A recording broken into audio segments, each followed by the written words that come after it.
Okay hello. Madam, okay तो okay start sir. कीजिए। Good morning sir. Good good morning to all of morning. You.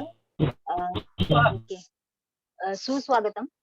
Brihan Mumbai महानगर पालिका द्वारा माध्यमिक शिक्षण विभाग द्वारा आयोजित ऑनलाइन शिक्षण उपक्रम 2020 में मैं पूनम शर्मा मोतीशाह लेन मनपा माध्यमिक विद्यालय से विषय विज्ञान की शिक्षिका आप सभी का ऑनलाइन एजुकेशन प्रोग्राम में हार्दिक स्वागत करती हूँ। Good morning ma'am. Good morning. ठीक है, आज हम इस लेक्चर में जो है प्रकरण 1 से 5 तक के आने वाले बहुपर्यायी प्रश्नों पर विचार करेंगे, जो कि मैं पीपीटी के माध्यम से आपके सामने प्रस्तुत कर रही हूँ। हम इस पर महत्वपूर्ण प्रश्न देखेंगे, उसके साथ ही और भी प्रश्न होंगे। तो प्रश्न क्रमांक 1 जो आपके साइंस 2 में आने वाले कृति पत्रिका, साइंस 2 की जो कृति पत्रिका है उसमें प्रश्न क्रमांक 1 अ पर हम विचार करेंगे। ठीक है, यहाँ हम चर्चा करेंगे। तो आपको सबसे पहले जो है इन बातों का ध्यान रखना है कि जो ये प्रश्न आता है प्रश्न 1 अ में बहुपर्यायी प्रश्न, 5 बहुपर्यायी प्रश्न होंगे जो कि आपके पाठ्य पुस्तक पर आधारित होंगे। इसके पहले जो है प्रश्न आते थे बहुपर्यायी, तो वो आपको जो है इस पे प्रयोगों पर आधारित होते थे और सिंपल रिक्त स्थान आते थे। पर यहाँ पर अब बहुपर्यायी में जो है आपको 4 ऑप्शंस तो दिए होंगे, तो वो एक प्लस पॉइंट है और साथ ही साथ वो पाठ्य पुस्तक पर आधारित होंगे, तो इसलिए आपको कंफ्यूज नहीं होना है। पाठ्य पुस्तक पर आधारित जितने भी प्रश्न है मतलब आपके किताब में से ही पूछे जाएंगे बीच में से। तो और ये लिखते समय इन बहुपर्यायी प्रश्नों के उत्तर लिखते समय आपको केवल जो है पर्याय क्रमांक डालना है। यानी कि अगर आप पूरा क्वेश्चन लिखने की आपको कोई जरूरत नहीं है, पूरा क्वेश्चन लिखने की जरूरत नहीं है, पूरा आंसर भी लिखने की जरूरत नहीं है। आपको सिर्फ जो है ऑप्शन नंबर डालना है। जैसे फॉर एग्जांपल ये आपको प्रश्न दिए हुए हैं यहाँ पर, तो यहाँ पहला प्रश्न है, तो उसका अगर आंसर आपको लगता है कि डी उसका आंसर है, ड वाला, तो आपको प्रश्न क्रमांक डालना है सही तरीके से 1 और उसका ऑप्शन डालना है 1 का ड। ठीक है, तो जो भी आपका आंसर होगा, अ होगा, ब होगा, क होगा, ड होगा, जो भी होगा, तो आपको सिर्फ पर्याय क्रमांक डालना है। तो इन बातों का थोड़ा सा आप ध्यान रखेंगे।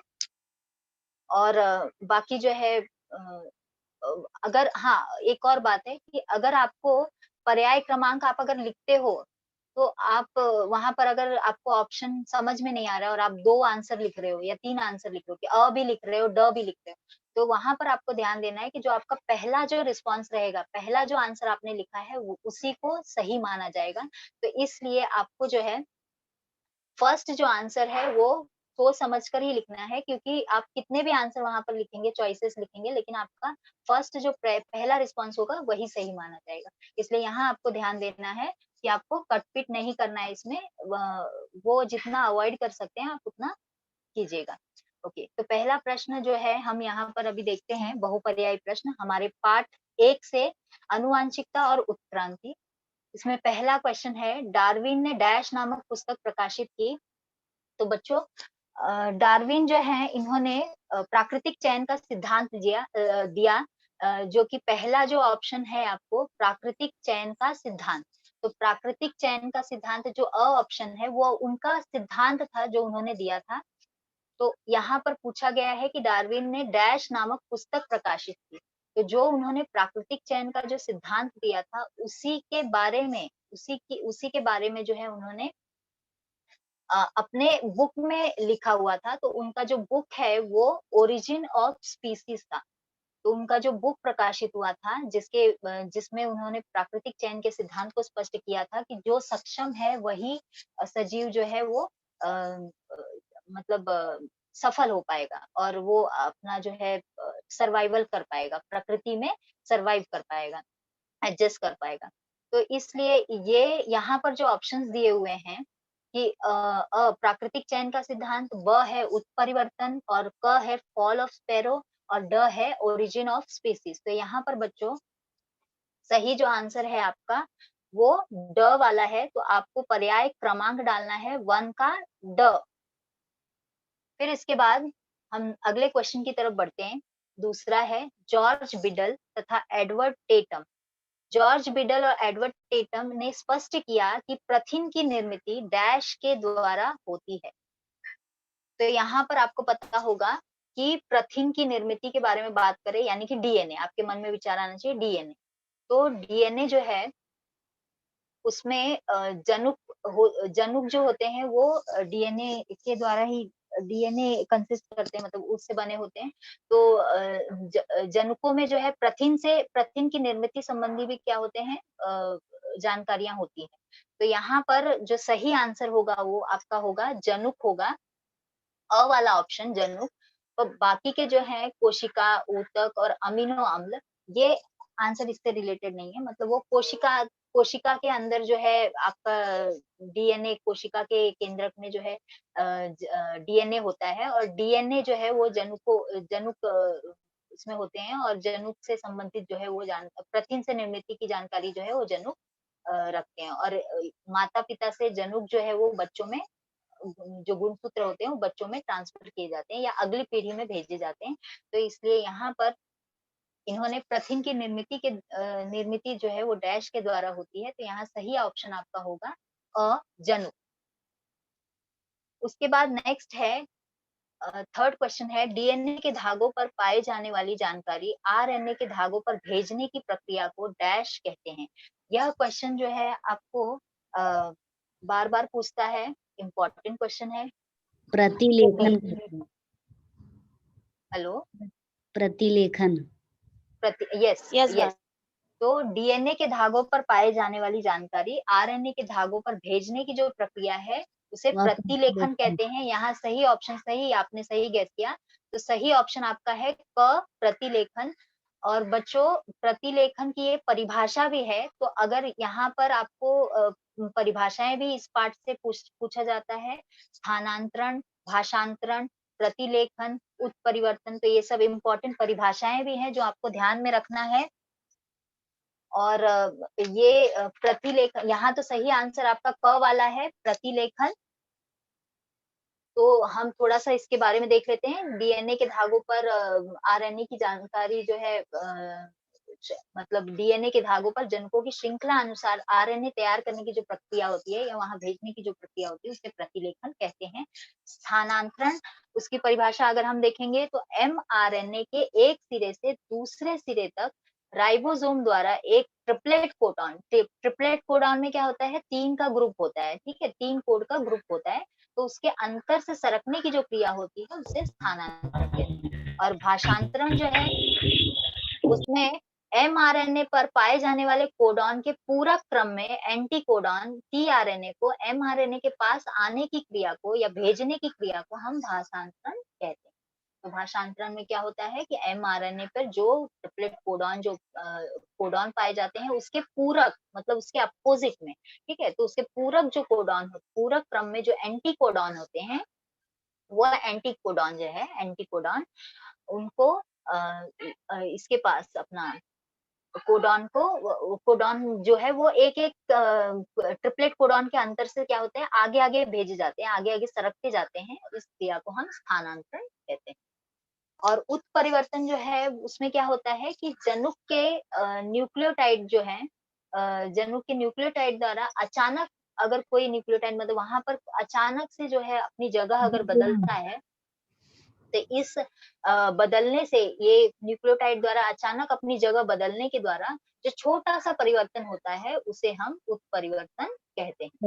तो, हाँ, तो यहाँ पर सही आंसर आपका होगा क, प्रतिलेखन। तो ये परिभाषाएं भी बच्चों आपको ध्यान रखनी है, क्योंकि परिभाषाएं भी आपको पूछी जा सकती हैं। तो यहाँ पर अगर आप ये तैयार कर रहे हैं तो साथ में परिभाषा भी तैयार कीजिए, जिससे कि आपको 1 मार्क, जो 1B में भी पूछा जाता है क्वेश्चन 1 मार्क के लिए, तो वहां आप कर सकते हैं।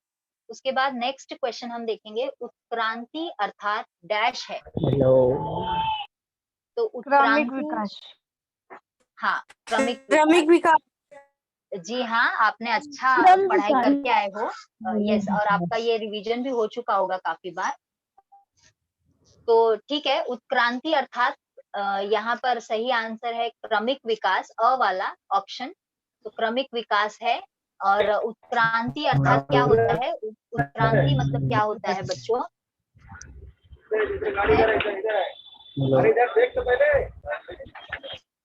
हेलो, माइक ऑफ कर दीजिए अगर किसी का चालू है तो, आवाज आ रही है।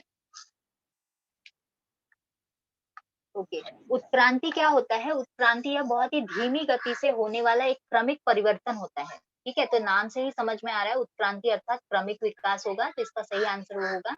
आदान प्रदान, प्रतिलेखन और विभेदन ये इससे रिलेटेड नहीं है, तो इसलिए आपका उत्क्रांति जो है, जिसमें मनुष्य के बंदर से मनुष्य तक का जो सफर है उसके बारे में बताया गया है कि किस तरह से मनुष्य जो है उसने विकास किया, किस तरह से वो पहले चलना सीखा और फिर उसके बाद अलग अलग जो है उसमें उत्क्रांति आई, क्रमवार जो बदलाव हुए उसके बारे में है उत्क्रांति। तो उत्क्रांति अर्थात आपका सही ऑप्शन होगा अक्रमिक विकास। नेक्स्ट क्वेश्चन देखेंगे हम। मानव शरीर में पाया जाने वाला डैश नामक अवशेषांग अंग उत्क्रांति का प्रमाण है। यस, वेरी गुड, या वेरी गुड। तो मानव शरीर में पाया जाने वाला डैश नामक अवशेषांग क्या है? आंत्रपुच्छ है। अच्छा बच्चों, यहाँ पर जो है आपको ये 1 मार्क के लिए नाम भी कभी कभी पूछ लेता है कि मानव शरीर में पाए जाने वाले 4 अवशेषांगों के नाम बताइए। ठीक है, तो 1 मार्क के लिए भी पूछ सकते हैं। तो इसके लिए आपको 4 नाम जो है आपको पता ही होंगे। आंत्रपुच्छ एक है उनमें से, जो कि ब वाला ऑप्शन है। यहाँ चार पर कौन कौन सा होगा? आंत्रपुच्छ और कान के कान के स्नायु। स्नायु है, एक अक्कल दाढ़ है और एक है मेरुदंड की अंतिम 4 कशेरुकाएं। ठीक है, जो अपनी रीढ़ की हड्डी है ना पीछे, तो उसके लास्ट में जो है एक हड्डी है जो कि पूंछ से रिलेटेड, जो बंदरों की पूंछ पाई जाती थी ना, तो अब वो हमारे अंदर नहीं है, तो उसकी लेकिन एक हड्डी जो है वो कोकैक्स बोन जो है ना वो रह गया है। तो उसको हम हिंदी में जो है हम क्या बोलेंगे? मेरुदंड के अंतिम 4 कशेरुकाएं। वो आपको आपके टेक्स्ट बुक में जो है, आपके टेक्स्ट बुक में पिक्चर के साथ में अवशेषांक वाला जो टॉपिक है ना, उस पिक्चर के साथ में वहां पर नाम भी दिया हुआ है, तो आपको ज्यादा बेटर समझ में आ जाएगा अगर आप किताब पढ़ते हो तो। ठीक है, तो उस नाम को हमेशा ध्यान में रखिए क्योंकि वो आता है एग्जाम में कि अवशेषांक के नाम, मनुष्य के शरीर में पाए जाने वाले अवशेषांक के नाम। तो और भी बहुत सारे अवशेषांक है, पर हम लोग यहाँ 4 जो है वो बताते हैं। साथ ही साथ शरीर पर बाल जो है वो भी एक प्रकार का जो है अवशेषांक के रूप में ही देखा जाता है, पर उसको ज्यादा नहीं ये करते। तो मानव शरीर में पाया जाने वाला डैश नामक अवशेषांक अंग उत्क्रांति का प्रमाण है, तो ब जो है वो आपका सही उत्तर होगा आंत्रपुच्छ। ठीक है, क्योंकि वायु कोश, यकृत और हृदय ये हमारे इंपॉर्टेंट पार्ट्स हैं शरीर के, जो कि अवशेषांक नहीं हो सकते। और अवशेषांक की जो परिभाषा है वो क्या है? कि सजीवों में जो नष्ट होने वाला अर्थात अपूर्ण वृद्धि वाले निरुपयोगी इंद्रियां जो होती है, जो अंग होते हैं, जो हमें बिल्कुल मतलब कुछ उपयोग के हमारे शरीर में होते हैं पर उपयोग के नहीं होते, तो उन्हें हम अवशेषांक कहते हैं। तो उसके लिए पहले आपको परिभाषा भी पता होनी चाहिए अवशेषांक की, क्योंकि कभी कभी कैसा क्वेश्चन आता है कि अवशेषांक की परिभाषा बताइए और फिर उसके बाद कुछ नाम पूछ सकता है या फिर उसके बारे में टिप्पणी लिखो, ऐसे क्वेश्चन भी आते हैं। तो परिभाषा भी साथ में देख लीजिएगा अवशेषांक की। फिर उसके बाद हम अगले क्वेश्चन की तरफ बढ़ते हैं। यहाँ पर नेक्स्ट क्वेश्चन है 6वां, विभिन्न पदार्थों की आयु को डैश नामक पत्रिका में प्रकाशित किया जाता है। तो बच्चों यहाँ ऑप्शन दिए हुए हैं कि उत्क्रांति का अध्ययन, ओरिजिन ऑफ स्पीसीज ब, और क है रेडियो कार्बन और ड है विश्वकोश। तो बच्चों यहाँ ध्यान दीजिए आप कि विभिन्न पदार्थों की आयु को डैश नामक पत्रिका में, देखिए किसी भी पदार्थ की अगर आयु निर्धारण करना है कि कोई पदार्थ कितने वर्ष पुराना है, या आपने ज्यादातर इसमें देखा होगा जीवाश्म जो शास्त्री होते हैं ना, तो जो खुदाई करते हैं जमीन से, तो जब जमीन से खुदाई करते हैं ना तो वहां पर जो अवशेष प्राप्त होते हैं तो उनका काल निर्धारण किया जाता है कि वो कितने वर्ष पुराना है, कितने लाखों वर्ष पुराना है या हजारों वर्ष पुराना है, कितना है। तो वो टाइम पीरियड ज्ञात करने के लिए, उस काल को जानने के लिए जो है वहां पर कार्बन डेटिंग की जाती है, मतलब कार्बन आयु निर्धारण किया जाता है। तो ये जो कार्बन आयु निर्धारण होता है, कार्बन आयु निर्धारण, ये प्रोसेस जो है ना वो कालावधि को मापने के लिए किया जाता है, जहाँ पर कार्बन के समस्थानिक का उपयोग किया जाता है। तो कार्बन का जो समस्थानिक होता है वो कार्बन 12 तो होता ही, आपको पता है कार्बन का कार्बन 12 है नॉर्मल, और एक कार्बन 14 होता है। तो क्या होता है ना कि जब प्राणी और वनस्पति मर जाते हैं ना, तब उनका कार्बन ग्रहण करना जो है वो रुक जाता है, और उस समय से उनके शरीर में C14 यानी कार्बन जो 14 है उसका कम होना, यह एक ही प्रक्रिया लगातार शुरू रहती है, कम होता जाता है। और C12 यह रेडियोधर्मी नहीं है। रेडियोधर्मी का मतलब क्या होता है कि जो फटाफट फटाफट रिएक्टिव, बहुत ही एक्टिव होता है, बहुत रिएक्टिव होता है। तो C12 या रेडियोधर्मी न होने के कारण जो मृत वनस्पतियां अथवा प्राणी होते हैं वो C14 तथा C12 मतलब कार्बन 14 और कार्बन 12 जो है इसके अनुपात में स्थिर न रहकर लगातार बदलता रहता है। उनका जो अनुपात है, उनके अंदर जो कार्बन की जो मात्रा होती है ना वो लगातार क्या होता है, बदलता रहता है। किसका अनुपात? C14 का और C12 का। तो किसी वनस्पति या प्राणी के मृत होने के बाद का समय, जो काल है, उसके मरने के बाद का जो समय है वो कार्बन 14 की सक्रियता और कार्बन 14 तथा कार्बन 12 का जो मतलब कार्बन 14 उसके में कितना सक्रिय है, कितने मतलब कितनी मात्रा में है वो, और C14 और C12 का जो अनुपात होता है, उनका जो अनुपात निकालते बटे में, वो ज्ञात करके उस कालावधि का हम मापन कर सकते हैं। तो इसे ही कार्बन आयु निर्धारण कहते हैं। तो विभिन्न पदार्थों की, तो क्वेश्चन है हमारा कि विभिन्न पदार्थों की जो आयु है उसे कौन सी पत्रिका में प्रकाशित किया गया? तो यहाँ पर आएगा रेडियो कार्बन। सही ऑप्शन है आपका क वाला, रेडियो कार्बन। रेडियो ठीक है, कार्बन। हाँ रेडियो कार्बन। ठीक है, बाकी तो आप समझ सकते हो कि उत्क्रांति का अध्ययन जो है वो उत्क्रांति से रिलेटेड है। ओरिजिन ऑफ स्पीसीज जो है वो डार्विन की बुक है। फिर विश्वकोश जो है वो अलग ही है। तो इसलिए यहाँ पर सही उत्तर आपका क वाला है, रेडियो कार्बन। नेक्स्ट हम देखेंगे, हाँ नेक्स्ट अगले क्वेश्चन की तरफ बढ़ते हैं।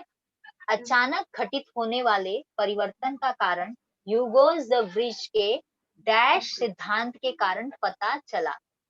तो देखिए ये जो अचानक घटित वाला, हाँ वेरी गुड। तो अचानक जो घटित होने वाले परिवर्तन है ना, तो नाम से ही समझ में आ रहा है उत्परिवर्तन। उत्परिवर्तन ही एक ऐसी चीज है जो अचानक घटित होता है। समझ में आया? जनुक का कोई न्यूक्लियोटाइड अगर अचानक अपनी जगह बदलता है तो इस कारण जो छोटा सा परिवर्तन होता है वह परिवर्तन उत्परिवर्तन कहलाता है। हाँ, तो उत्परिवर्तन कहलाता है। तो ह्यूगोस द विज थे, इन्होंने उत्परिवर्तन के सिद्धांत को जो है बताया था। तो यहाँ पे प्रतिलेखन, स्थानांतरण और भाषांतरण के बारे में हम पहले ही चर्चा कर चुके हैं, तो इसलिए यहाँ सही आंसर आपका होगा ड वाला, उत्परिवर्तन। बच्चों ध्यान दीजिएगा कि अगर आपको जो है पर्याय क्रमांक ही लिखना है, आपको उत्परिवर्तन ऐसा आंसर भी लिखने की कोई जरूरत नहीं है। 7वें का ड, इस तरह से आप आंसर को लिख सकते हो। तो बिना क्वेश्चन लिखे, बिना आप ऑप्शंस का पूरा क्वेश्चन रिपीट करने के बदले आप समय की वहां बचत कर सकते हो, और आराम से आप जो है 7th का, 7वें का ड या 5वें का ड, इस तरह से जो आपके जो भी क्वेश्चन आएंगे, 5 ही क्वेश्चन आएंगे, तो हम यहाँ पर संभाव्य जो प्रश्न है उनके बारे में यहाँ चर्चा कर रहे हैं। तो आपको जो है ऑप्शन क्रमांक ही लिखना है। ओके, नेक्स्ट क्वेश्चन देखते हैं हम। लगभग 50,000 वर्ष पूर्व डैश मानव अस्तित्व में आया। देखिए यहाँ पर 2 क्वेश्चन है। अगर 8वां क्वेश्चन देखिए और दूसरा जो है एक 10वां क्वेश्चन, ठीक है। 8वां क्वेश्चन जो है उसमें पूछ रहा है कि लगभग 50,000 वर्ष पूर्व डैश मानव अस्तित्व में आया। तो यहाँ जो सही उत्तर होगा ये क्या है? क्रो-मैग्नन। क्या है ये? क्रो-मैग्नन, क्योंकि 50,000 वर्ष पूर्व जो है मानव जो अस्तित्व में आया तो वो क्रो-मैग्नन मानव था। और 1 से 1.5 लाख वर्ष पूर्व जो है वो, हाँ नियंडरथल मानव, वो अगले, इसमें 10वें का आंसर होगा। जो बुद्धिमान मानव वर्ग का पहला उदाहरण अगर पूछा जाएगा तो आपको वहां पर क्या है, नियंडरथल मानव का उदाहरण देना है। नियंडरथल मानव 10वें का आंसर है, 10वें का। और अभी जो हम डिस्कस कर रहे हैं 8वां प्रश्न, उसमें उसी के बारे में बात करते हैं। तो लगभग 50,000 वर्ष पूर्व जो क्रो-मैग्नन मानव था वो अस्तित्व में आया। तो सही उत्तर आपका अ वाला होगा। अच्छा, इसके बारे में बता दूं, क्रो-मैग्नन मानव जो था ना, तो नियंडरथल मानव तो ऑब्वियसली पहले से उसका विकास हो चुका था, वो बुद्धिमान मानव के इसमें ग्रुप में आ गया था, ठीक है। तो उसके बाद क्रो-मैग्नन जो मानव है ना 50,000 वर्ष पूर्व जिसको जो मानव अस्तित्व में आया क्रो-मैग्नन, उसका और तीव्र गति से विकास होने लगा। मतलब वो और ही ज़्यादा बुद्धिमान, मतलब उससे और आगे जो बचा-खुचा विकास था वो आगे इसमें तेज गति से होने लगा। ठीक है? तो यहाँ पर आपका जो सही उत्तर होगा वो क्या होगा? क्रो-मैग्नन मानव।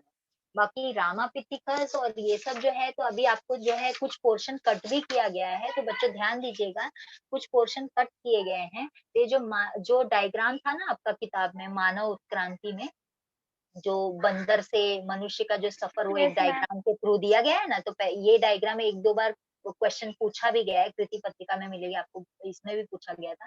तो ये अभी पोर्शन वो वाला भाग जो है कट किया गया है। मैम 8वें का आंसर मेरे को नहीं समझा।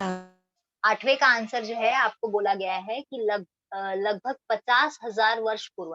देखिए जो आपको बुक में चार्ट दिया है ना, उसमें कैसा है ना कि ईयर वाइज दिया है कि जैसे पहले क्या था, लेम्यूर जैसे प्राचीन प्राणी थे, फिर उसके बाद इजिप्टियोपिथिकस आया, फिर उसके बाद ड्रायोपिथिकस है, फिर रामापिथिकस है, फिर ऑस्ट्रेलियोपिथिकस। तो वो कितने वर्ष पहले पहले के हैं, समझ में आ रहा है?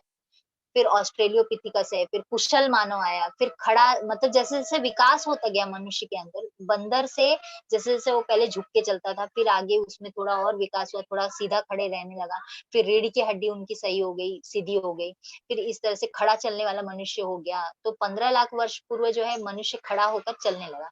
उसके बाद जो है उसका बुद्धि का विकास हुआ, तो निएंडरथल मानव बुद्धिमान मानव के रूप में आया। उसके बाद लास्ट में जो है क्रो-मैग्नन मानव जो है उसमें और अधिक विकास हुआ, जो बचा-खुचा जो बाकी था वो सब विकास उसके अंदर हो गया। ठीक है? तो वो यहाँ पर पूछ रहा है कि लगभग 50,000 वर्ष पूर्व, तो 50,000 वर्ष, आज से 50,000 वर्ष पूर्व जो है वो क्रो-मैग्नन मानव अस्तित्व में आया।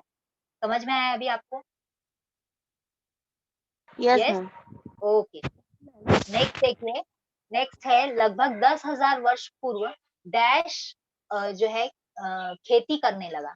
तो यहाँ पर आपको ऑप्शंस दिए हुए हैं कि वन मानुष, दूसरा है बुद्धिमान मानव, तीसरा है रामापिथिकस और चौथा है ऑस्ट्रेलियो पिथिकस। तो यहाँ देखिएगा ऑस्ट्रेलियोपिथिकस और रामापिथिकस जो है वो बहुत ही पुराने हैं, मतलब तब तक उनकी बुद्धि का इतना विकास नहीं हुआ था। ठीक है? वन मानुष भी बिल्कुल नहीं हो सकता, तो यहाँ पर जो आपका सही ऑप्शन है बुद्धिमान मानव। और आपको आपने देखा होगा जो बुद्धिमान मानव था उसने आग की खोज की, अग्नि की खोज भी उसी ने की थी। ठीक है? करीब करीब 1 लाख वर्ष तक सीधे चलने वाला मनुष्य का मस्तिष्क बड़ा होने की दिशा में उनका विकास होते होते चला गया, और अग्नि की खोज भी उन्होंने की। 50,000 वर्ष पूर्व मानव का मस्तिष्क जो है वो लगभग पूर्णतः विकसित हो चुका था, और बुद्धिमान मानव जो है वो होमोसेपियन की कैटेगरी में आ गया था। होमोसेपियन इस वर्ग का सदस्य माना जाने लगा उसको। तो निएंडरथल मानव जो है यह बुद्धिमान मानव इस वर्ग का पहला उदाहरण माना गया। तो इसके बाद जो है क्रो-मैग्नन 50,000 वर्ष पूर्व जो है क्रो-मैग्नन मानव जो है वो अस्तित्व में आया। उसका विकास और तीव्र गति से होने लगा। तो करीब 10,000 वर्ष पूर्व जो बुद्धिमान मानव था वो खेती करने लगा। समझ में आ रहा है? 10,000 वर्ष पूर्व जो है वो मानव क्या करने लगा? बुद्धिमान जो मानव जब बुद्धिमान हो गया तो उसने किया? खेती करने लगा। खेती करने के साथ-साथ फिर वो झुंड में जो है जानवरों को पालने लगा, वहाँ बस्तियाँ निर्माण करने लगा, और फिर एक संस्कृति का निर्माण हुआ। तो बच्चों समझ रहे हैं आप कि लगभग 10,000 वर्ष पूर्व बुद्धिमान मानव जो है वो खेती करने लगा। तो यहाँ पर सही ऑप्शन जो होगा आपका वो क्या होगा? ब, बुद्धिमान मानव। कोई डाउट है यहाँ पर? No ma'am. Okay okay. Next question देखेंगे हम 10वां। डैश को बुद्धिमान मानव वर्ग का पहला उदाहरण माना जा सकता है। अभी हमने बताया कि कौन क्या आएगा? बुद्धिमान मानव में किसको बोला गया है? मैम ब है, निएंडरथल मानव। ब वाला, वेरी गुड, निएंडरथल मानव। ओके ओके, ठीक है। देखिए अभी सुन लीजिए, जो ऑप्शन है आपका ऑस्ट्रेलियोपिथिकस है, ब रामापिथिकस है, क है क्रो-मैग्नन है, और ड है निएंडरथल मानव। तो जो पहला बुद्धिमान मानव वर्ग का जो पहला उदाहरण है वो निएंडरथल मानव को माना गया है। तो इसलिए आपको कंफ्यूज नहीं होना है यहाँ पर। अगर बुद्धिमान मानव वर्ग का पहला उदाहरण पूछा जा रहा है तो आपको निएंडरथल मानव देना है, यहाँ पर आंसर आपको निएंडरथल मानव लिखना है। और अगर आपको 50,000 वर्ष पूर्व बोल रहा है कि कौन सा मानव अस्तित्व में आया है, तो वहां पर आपको क्रो-मैग्नन मानव बताना है। और 10,000 वर्ष पर खेती करने वाला जो पूछ रहा है, तो वहां पर आपको बुद्धिमान मानव बताना। इतना समझ में आया सबको? ठीक है, यहाँ हाँ कंफ्यूजन मैम। नहीं हो रहा है? Okay okay. नेक्स्ट देखिए, अगले क्वेश्चन की तरफ बढ़ते हैं। 11वां है प्रश्न, एनिलिडा, ये मार्च 19 में आ चुका है ये क्वेश्चन, तो यहाँ ध्यान देंगे। डैश एनिलिडा और संधिपात प्राणियों के मध्य की संयोजी कड़ी है। Long fish. नहीं नहीं नहीं बच्चों, पेरिपेटस टीचर। हाँ, यहाँ पर जो आंसर होगा वो आपका पेरिपेटस होगा, क्योंकि कंफ्यूज मत होइए, मैं बता रही हूँ आपको कि ये जो ऑप्शंस दिए हैं उसमें क्या है। संयोजी कड़ी पहले क्या होता है वो देखेंगे हम। संयोजी कड़ी पहले आपको जानना जरूरी है कि एनिलिडा और संधिपात प्राणियों के मध्य की संयोजी कड़ी, तो ये जो पेरिपेटस, सही आंसर आपका ब वाला है, पेरिपेटस। तो पेरिपेटस एनिलिडा और संधिपात प्राणियों के मध्य की संयोजी कड़ी। अब संयोजी कड़ी क्या होता है बच्चों? तो कुछ वनस्पति और प्राणियों में, देखिए कुछ वनस्पति या फिर प्राणियों में, दोनों में हो सकता है। तो वनस्पतियों में भी ऐसा होता है और प्राणियों में भी। उनके कुछ शारीरिक लक्षण इस प्रकार के होते हैं, उनके शरीर के जो लक्षण होते हैं, फीचर्स जो होते हैं शरीर के लक्षण, वो इस प्रकार के होते हैं कि उनकी सहायता से उनका दूसरे दो भिन्न समूहों में संबंध जोड़ा जा सकता है। मतलब वो लक्षण ऐसे होते हैं कि थोड़े वो किसी और वर्ग से भी मैच करते हैं और कुछ दूसरे वर्ग से भी मैच करते हैं, समझ में आया? तो संयोजी कड़ी जो है, इसे संयोजी कड़ी कहते हैं। तो कुछ वनस्पति और प्राणियों के कुछ शारीरिक लक्षण होते हैं जो इस प्रकार के होते हैं कि जो दो भिन्न समूहों से उनमें संबंध जोड़ा जा सकता है, इसको हम संयोजी कड़ी कहते हैं। ठीक है, तो बच्चों यहाँ पर ऑप्शन दिया है पहला, डकबिल प्लेटिपस। तो थोड़ा सा स्पेलिंग मिस्टेक भी हुआ है यहाँ पर प्लेटिपस में, तो वो थोड़ा सा आप समझ लीजिएगा। तो डकबिल प्लेटिपस जो है, उसमें ये किसका है? सरीसृप और स्तनधारी प्राणी के बीच का संयोजी कड़ी है। ठीक है, डकबिल प्लेटिपस जो है ना, वो सरीसृप यानी कि जो सरकने वाले जो प्राणी होते हैं, सरीसृप जो प्राणी होते हैं वो, और स्तनधारी जो प्राणी होते हैं जो दूध पिलाते हैं, ठीक है, दुग्ध ग्रंथियां जिसमें पाई जाती है, तो उनके बीच की कड़ी जो है वो डकबिल डकबिल प्लेटिपस है। अच्छा, और दूसरा है पेरिपेटस, जो कि सही आंसर है हमारा। तो ये एनिलिडा और संधिपाद, ठीक है, संधिपाद में कॉकरोच वगैरह आते हैं, एनिलिडा में केचुआ वगैरह आते हैं, तो इनके बीच की जो कड़ी है वो पेरिपेटस जो है वो इनके बीच की कड़ी है, एनिलिडा और मैम संधिपाद। लंगफिश किसके संयोज करता है? हाँ, लंग फिश जो है ना, वो मत्स्य वर्ग जो है, मछली के जो वर्ग होते हैं, ये एक्चुअली मछली ही है ना एक तरह की लंग फिश। तो ये मछली है, लेकिन इसमें गलफड़ों से उसको श्वास लेना चाहिए, पर ये फेफड़ों से लेता है, समझ में आया? तो इसके अंदर क्या होते हैं? फेफड़े होते हैं लंग फिश के अंदर। तो इसलिए ये जो है ना, आपका इसमें उभयचर प्राणी और मत्स्य वर्ग दोनों से ये मेल खाता है, समझ में आया? दोनों के बीच में संबंध दर्शाता है। किसके किसके बीच में? मत्स्य वर्ग और अपना ये उभयचर प्राणी और मत्स्य वर्ग। ठीक है, तो मतलब इससे पता चलता है कि लंग फिश जो है वो इन प्राणियों से उद्भव, उनका उत्क्रांति जो हुआ होगा वो उभयचर प्राणी और मत्स्य वर्ग जो है उन दोनों के बीच का है ना ये, तो उनसे ये उत्क्रांतित हुए हैं, ऐसा समझना। ठीक है, अब वेव मछली तो वेल मछली है, तो वो नॉर्मल सी है। तो इसका सही आंसर बच्चों 11वें का जो सही आंसर है वो ब वाला होगा, पेरिपेटस। ठीक है, और ये मार्च 19 में ये पूछा गया है, क्वेश्चन आया है बोर्ड में, तो इसलिए आप इस पर विशेष ध्यान देंगे। इसके बाद हम नेक्स्ट क्वेश्चन पे जाते हैं।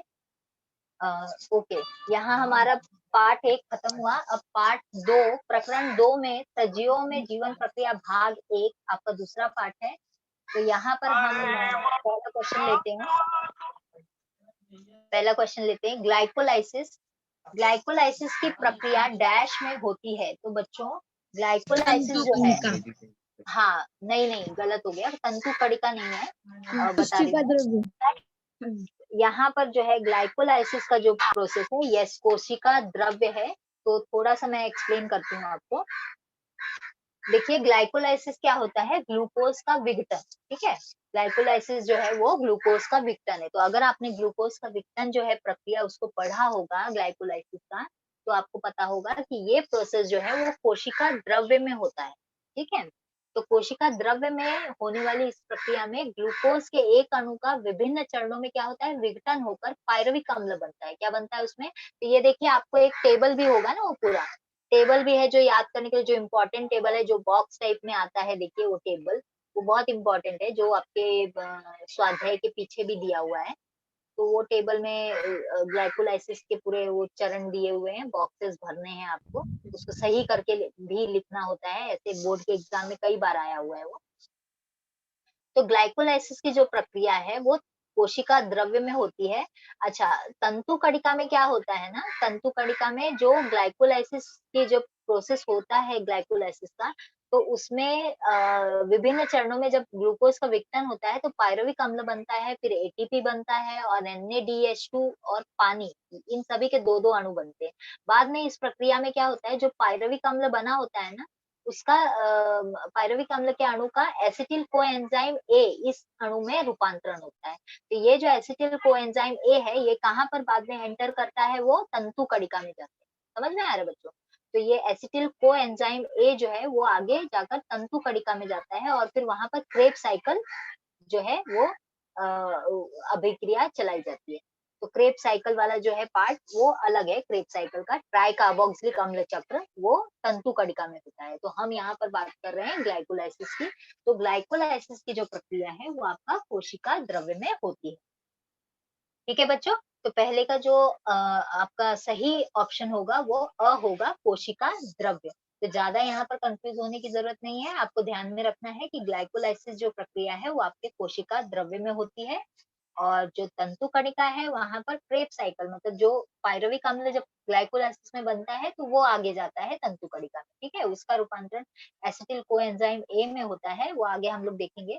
तो वो तंतु कणिका में वहां पर उसका प्रोसेस होता है, क्रेब्स साइकिल होता है। ठीक है, और केंद्रक और कोशिका पटल ये नहीं है बिल्कुल भी। तो यहाँ पर सही आंसर आपका होगा अ, कोशिका द्रव्य। नेक्स्ट क्वेश्चन की तरफ बढ़ते हैं। दूसरा क्वेश्चन है, ग्लूकोज के एक अणु का संपूर्ण ऑक्सीकरण होने पर एटीपी के कुल डैश अणु प्राप्त होते हैं। तो बच्चों 38। या बच्चों यहाँ पर देखिए, ग्लूकोज के एक अणु का मतलब ग्लूकोज का जब विघटन होता है, जब उसका ऑक्सीकरण होता है, पूर्ण पूर्ण ऑक्सीकरण, संपूर्ण मतलब पूरा ग्लूकोज का जो है एक अणु का अगर संपूर्ण पूरी तरह से उसका ऑक्सीकरण होगा, यानी कि ऑक्सीजन की उपस्थिति में, तो एटीपी का जो है वहां पर जो ऊर्जा का मॉलिक्यूल है, एटीपी क्या है, ये ऊर्जा का स्रोत है। समझ में आया? ऊर्जा इसी से प्राप्त होती है, एटीपी के अणु से। तो एटीपी के कुल यहाँ पर 38 अणु जो है वो प्राप्त होते हैं। तो ध्यान में रखिए, सबसे ज्यादा 14 दिया हुआ है, 28 दिया है, 29 दिया है, तो 38 दिया हुआ है। तो आपको सही उत्तर जो है वो आपका 38 है। तो 38 अणु प्राप्त होते हैं। अच्छा, यहाँ पर क्या होता है ना कि एक ऑक्सी श्वसन होता है, एक अनाक्सी श्वसन होता है। तो बच्चों जब अनाक्सी श्वसन होता है ना, जो कि बिना ऑक्सीजन के होता है, तो उस समय क्या होता है ना कि ऑक्सीजन की पूर्ति नहीं होती, वहां पर ऑक्सीजन ज्यादा नहीं होता है। तो उस समय क्या होता है ना, जब ग्लूकोज का विघटन होता है तो संपूर्ण ऑक्सीकरण नहीं हो पाता है उसका, ग्लूकोज का पूर्ण ऑक्सीकरण नहीं हो पाता है। इसलिए वहां पर एटीपी के जो अणु प्राप्त होते हैं वो कम प्राप्त होते हैं।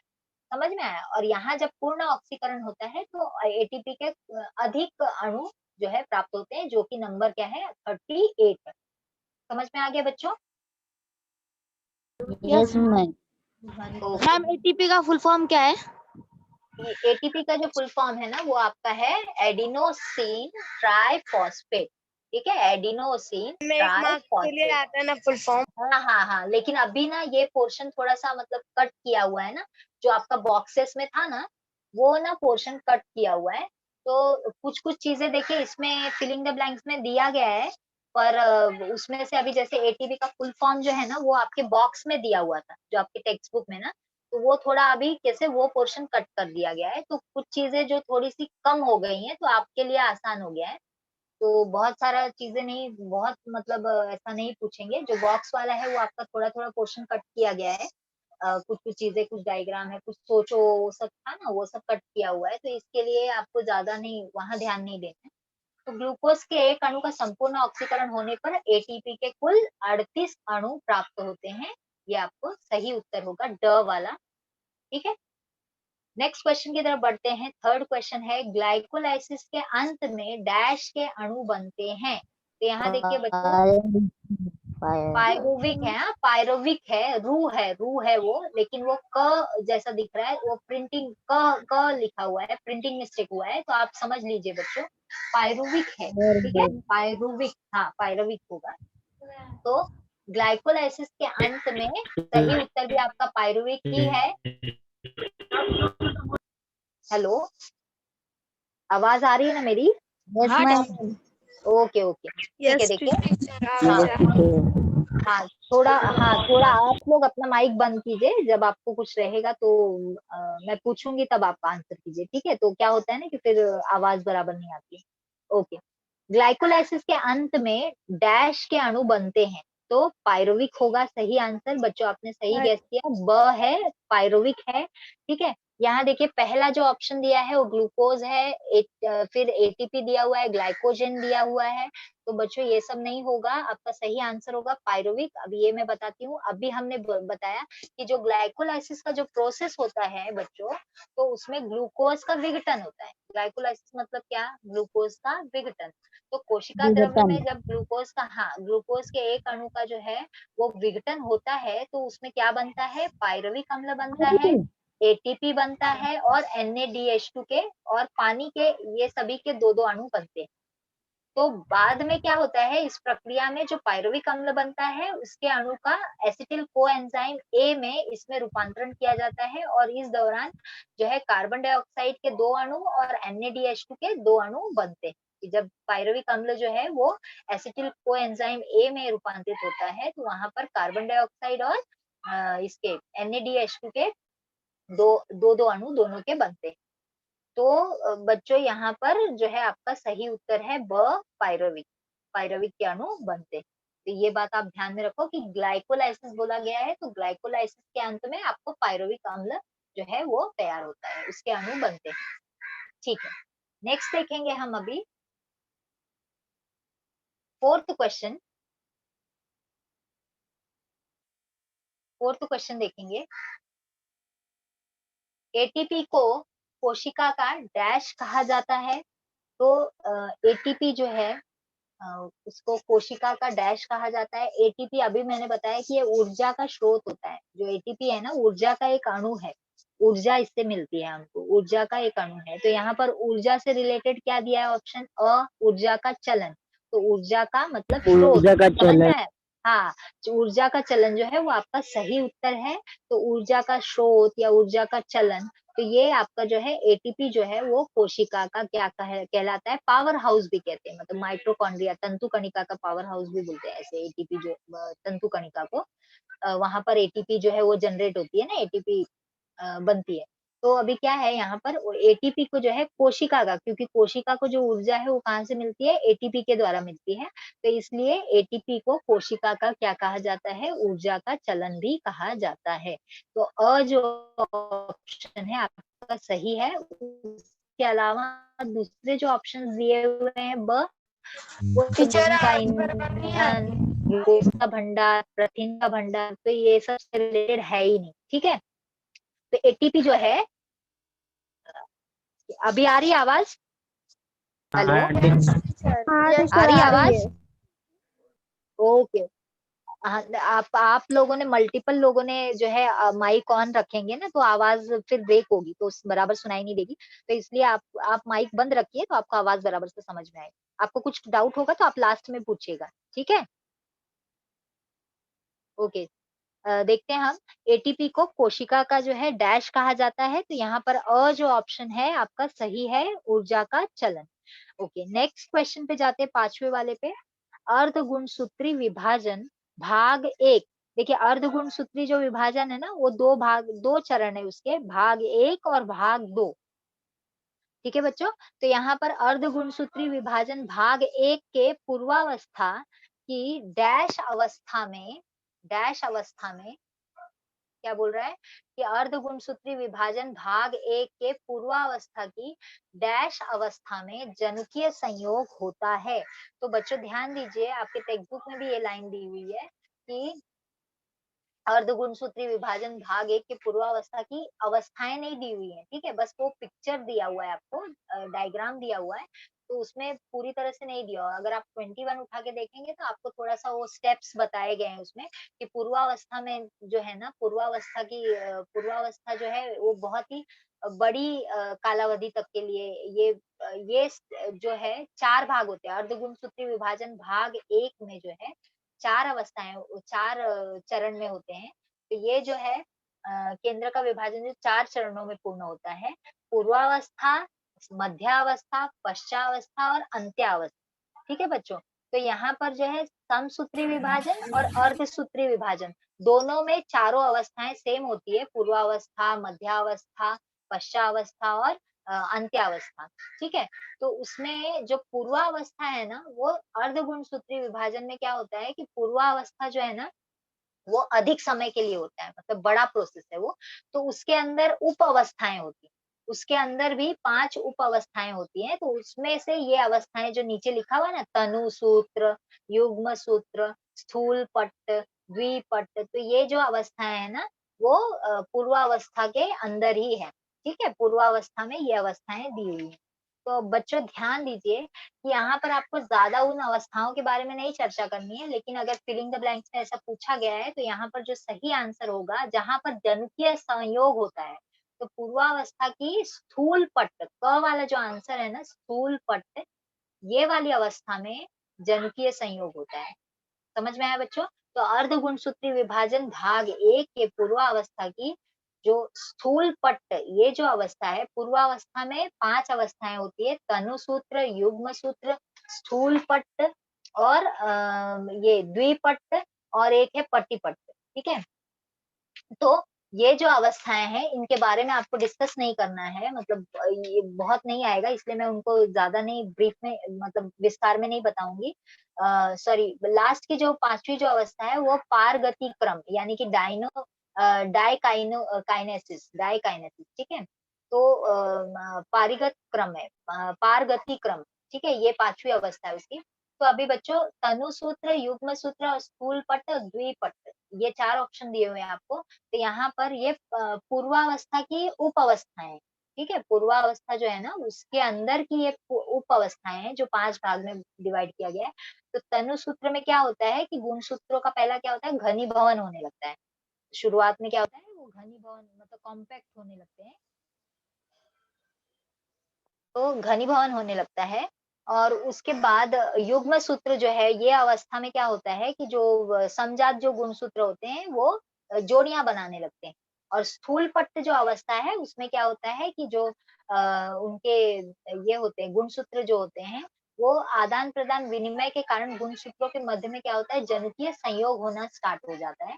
और द्विपट्ट वाली अवस्था जो है, तो हमारा सही आंसर क वाला होगा, स्थूल पट्ट, जहां पर जनुकीय संयोग होता है। तो बच्चों यहाँ ध्यान दीजिएगा, आपका सही उत्तर जो है वो स्थूल पट्ट है। अच्छा, द्विपट्ट में क्या होता है कि द्विपट्ट में जो है ये आदान प्रदान की क्रिया होने के बाद में वो एक दूसरे से, ये जो द्विसंयोगी समजात गुणसूत्र होते हैं ना, वो एक दूसरे से पृथक होने लगते हैं, एक दूसरे से पृथक हो जाते हैं, दूर हो जाते हैं। तो और धीरे धीरे वो गायब हो जाते हैं। तो ये जो है द्विपट्ट में होता है। ठीक है बच्चों? तो यहाँ पर जो आपका सही आंसर होगा वो क्या होगा, क स्थूल पट्ट। नेक्स्ट क्वेश्चन है, समसूत्री विभाजन की डैश अवस्था में सभी गुणसूत्र कोशिका जो है, तो यहाँ पर समसूत्री विभाजन की डैश अवस्था में सभी गुणसूत्र कोशिका के विश्वत वृत्तीय प्रतल के समांतर व्यवस्थित होते हैं, मतलब संरचित होते हैं या फिर व्यवस्थित होते हैं। तो समसूत्री जो विभाजन होता है, तो अभी हमने बताया कि समसूत्री विभाजन में भी 4 अवस्थाएं होती है, पूर्वावस्था, मध्यावस्था, पश्चावस्था और क्या है, अंत्यावस्था। ठीक है बच्चों? तो यहाँ पर जो है, जो आपका मध्यावस्था है, वो आपका सही उत्तर है, क वाला मध्यावस्था। ठीक है? मध्यावस्था आपका सही उत्तर है। तो पहली जो अवस्था है पूर्वावस्था, उसके बारे में अगर मैं बताऊं तो वहां पर क्या होता है कि केंद्रीय जो विभाजन की पद्धति होती है, उसमें पूर्वावस्था में क्या होता है कि बहुत ही नाजुक धागे जैसे जो गुणसूत्र होते हैं, उनका घनीभवन होने लगता है, मतलब फोल्डिंग होने लगता है। ठीक है? तो वो एक मतलब क्या करते हैं, ऐसे जैसे पिघलते हैं ना, तो उस तरह से गुणसूत्र जो रहते हैं वो क्या होते हैं कि जैसे लंबाई में छोटे और आकार में मोटे होकर उनके अर्ध गुणसूत्र जोड़ी के साथ में दिखाई देने लगते हैं, मतलब वो धीरे धीरे धीरे धीरे जोड़ियों में आने लगते हैं। और तारक केंद्र जो है वो द्विगुणित हो जाता है, और प्रत्येक तारक केंद्रक कोशिका के विपरीत सिरों पर जाते हैं, तो केंद्र का आवरण और केंद्रिका जो है वो लुप्त होने लगता है। धीरे धीरे ये प्रोसेस जो है पूर्वावस्था में होता है, जो कि कम समय के लिए होता है। उसके बाद मध्यावस्था जो है, मध्यावस्था में क्या होता है कि केंद्रक आवरण जो रहता है वो पूरी तरह से नष्ट हो जाता है। सभी गुणसूत्रों का क्या होता है, घनीकरण जो है पूर्ण होकर प्रत्येक गुणसूत्र उसके अर्ध गुणसूत्र जोड़ी के साथ स्पष्ट रूप से दिखाई देने लगते हैं। मतलब सभी गुणसूत्र जो है वो कोशिका के विषुववृत्तीय प्रतल के समांतर अवस्था में संरचित हो जाते हैं। तो जो कि हमको क्वेश्चन में दिया हुआ है कि समसूत्रीय विभाजन की मध्यावस्था में सभी गुणसूत्र कोशिका के विषुववृत्तीय यानी कि जो आपका जो लेटरल विश्ववृत्तीय आपको पता होगा, तो उस डायरेक्शन में जो है समांतर, एक दूसरे के समांतर जो है वो व्यवस्थित हो जाते हैं। तो ये कौन सी अवस्था में होता है, मध्यावस्था में होता है बच्चों। तो और पश्चावस्था जो है उसमें क्या होता है, पश्चावस्था में क्या होता है कि ये जो पश्चावस्था में उन धागों की सहायता से गुणसूत्र बिंदु का विभाजन होकर प्रत्येक गुणसूत्र की अर्ध गुणसूत्री जोड़ी अलग होकर विपरीत दिशा में चली जाती है, खींची जाती है, मतलब अलग हो जाती है एक दूसरे से। और अलग हुए अर्ध गुणसूत्रों को संतति गुणसूत्र कहते हैं। तो इस समय जो गुणसूत्र हैं वो दोनों सिरों पर पहुंचा दिए जाते हैं, दो दो समूहों में कोशिका के दोनों सिरों पर पहुंचा दिए जाते हैं, ऊपर और नीचे। ठीक है।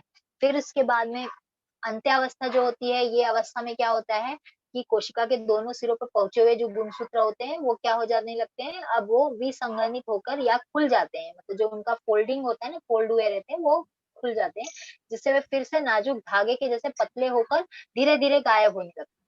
तो दोनों सिरे तक पहुंचे हुए गुणसूत्रों के समूह के चारों ओर केंद्र का आवरण का फिर निर्माण होने लगता है, और अब एक कोशिका जो है वो दो संतति केंद्रक निर्मित होती है उसमें, और संतति केंद्रक में केंद्रिकाएं भी दिखाई देने लगती है, और जो तुर्क तंतु होते हैं धागे जैसे, वो पूर्ण रूप से क्या हो जाते हैं, नष्ट हो जाते हैं। तो बच्चों ज्यादा हम इस पे डिस्कस नहीं करेंगे। तो अभी जो हमारा जो आंसर है वो समसूत्री विभाजन की डैश अवस्था में सभी गुणसूत्र कोशिका के विषुववृत्तीय प्रतल में समांतर जो है व्यवस्थित हो जाते हैं। तो ये कौन सी अवस्था में होता है बच्चों, ब वाला ऑप्शन आपका सही है, मध्यावस्था।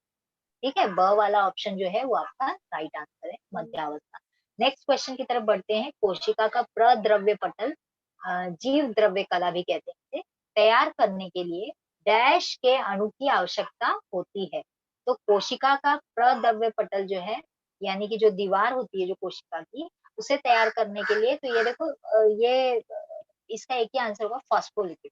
ठीक है, क्योंकि स्निग्ध अम्ल जो है उससे नहीं बना होता है वो, प्रोटीन से भी नहीं बना होता है, कार्बोहाइड्रेट भी, ये सब हमारे लिए जरूरी होता है। ठीक है, मतलब है, कोशिकाओं को जरूरत होती है, लेकिन कैसा है, कोशिका का जो प्रद्रव्य पटल होता है ना, वो तैयार करने के लिए फॉस्फोलिपिड। ठीक है बच्चों, तो वहां पर आपका जो आंसर होगा, सही आंसर होगा ब वाला, फॉस्फोलिपिड। तो कौन से अणु की आवश्यकता होती है, जो प्रद्रव्य पटल होता है उनका, वो फॉस्फोलिपिड के अणु से बना होता है। तो ये बात ध्यान में रखिएगा, कोशिका का जो प्रद्रव्य पटल होता है वो कौन से अणु से बनता है, फॉस्फोलिपिड। ठीक है, फॉस्फोलिपिड अणु अणु से वो बना होता है, तो उसकी आवश्यकता। फिर आठवां क्वेश्चन देखेंगे हम। जब हम व्यायाम या कसरत करते हैं तब हमारी मांसपेशियां, ये बच्चों बहुत ही फेमस क्वेश्चन है, बार बार आया है। जब हम व्यायाम या कसरत करते हैं, इस पे कारण बताओ भी है। तो जब हम व्यायाम करते हैं, एक्सरसाइज करते हैं, तब हमारी जो मांसपेशियां होती है वो डैश प्रकार का श्वसन करती है। ठीक है, तो यहाँ पर ऑप्शन दिया है किस प्रकार से श्वसन करती है। तो देखिए, दो प्रकार के श्वसन हमने देखा था, ऑक्सी श्वसन और अनाक्सी श्वसन। ऑक्सी श्वसन क्या होता है, जो ऑक्सीजन के प्रेजेंस में होता है, उपलब्ध में, जब ऑक्सीजन उपलब्ध होती है तब होता है ऑक्सी श्वसन। और इसके ऑक्सीजन की अनुपस्थिति में, मतलब जब ऑक्सीजन नहीं मिल पाती है, ज्यादा उपलब्ध नहीं है, तो उस समय जो है अनाक्सी श्वसन किया जाता है। ठीक है, तो जो हमारी मांसपेशियां हैं, क्या होता है कि जब हम एक्सरसाइज करते हैं ना बच्चों, तो क्या होता है कि एक्सरसाइज करते समय हमें फ्रीक्वेंट ऑक्सीजन की आवश्यकता होती है, मतलब फटाफट सांस लेते हैं ना, ज्यादा मेहनत करते हैं, तो उसमें क्या होता है ना कि ऑक्सीजन कम हो जाता है, हमारे मसल्स में, हमारी कोशिकाओं में जो है ऑक्सीजन की कमी हो जाती है, तो जिसके कारण वहां पर कम ऑक्सीजन में, कम जो ऑक्सीजन की जो कमी हुई है उसके कारण वहां पर जो श्वसन की क्रिया होती है, वो कोशिकाओं द्वारा जो श्वसन क्रिया की जाती है वो अनाक्सी टाइप की हो जाती है, मतलब ऑक्सीजन की अनुपस्थिति में, ठीक है। तो अनाक्सी श्वसन करते हैं, तो जिसके कारण वहां पर ग्लूकोज का जो है अपूर्ण, वहां पर जो है लैक्टिक अम्ल बनता है, ठीक है। तो बच्चों, जब लैक्टिक अम्ल वहां पर जब अपूर्ण ऑक्सीकरण होगा, मतलब जो अनाक्सी श्वसन होगा, तो उस समय क्या होता है, फिर वहां पर लैक्टिक अम्ल जो है वो बनता है। तो लैक्टिक अम्ल जो है एसिड है एक तरह का, तो इसकी वजह से हमको देखो बहुत थकावट महसूस होती है, और जो है हम ऐसा उस समय कोशिकाओं में कभी-कभी मसल्स में ऐसा पेन भी होता है आपको, ऐसे जलन जैसी महसूस होने लगता है, जलन जैसा भी महसूस होता है। तो ये कारण है उसका कि अनाक्सी श्वसन के कारण जो है वहाँ पर मांसपेशियों में जो है एक्सरसाइज करते समय जो है मांसपेशियों में ये चीज़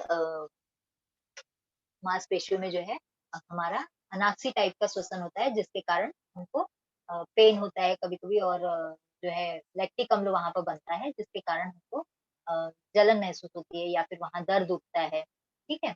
तो जब हम व्यायाम या कसरत करते हैं तो हमारी मांसपेशियाँ जो है वो अनाक्सी श्वसन प्रकार का जो है श्वसन करती हैं। तो यहाँ पर बच्चों ध्यान दीजिएगा कि जब हम व्यायाम करते हैं तो वहाँ पर क्या होता है, हमें ज़्यादा ऑक्सीजन की ज़रूरत होती है, तो ऑक्सीजन वहाँ पर कम हो जाता है, और जिसकी वजह से वो मांसपेशियाँ जो है वो अनाक्सी श्वसन करने चालू करती हैं।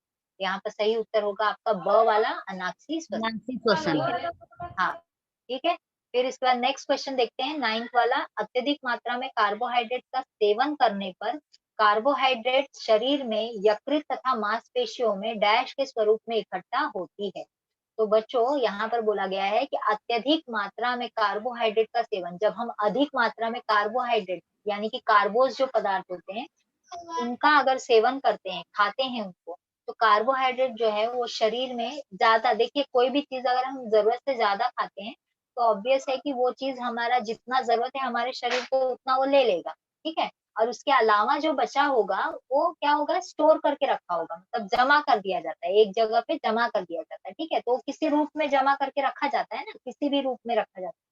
तो देखिए, अत्यधिक मात्रा में कार्बोहाइड्रेट का सेवन जो करते हैं हम, तो कार्बोहाइड्रेट हमारे शरीर में यकृत में यानी कि लीवर में, और जो हमारी मांसपेशियां होती हैं उसमें डैश के स्वरूप में इकट्ठा होती हैं। तो बच्चों, शर्करा नहीं होगा, कार्बोज जो का ही एक प्रकार है शर्करा, शुगर, ठीक है? ग्लूकोज भी नहीं होगा। तो यहाँ पर जो सही उत्तर होगा वो क्या होगा आपका, जो आपका सही उत्तर है वो है ग्लाइकोजन, ठीक है बच्चों?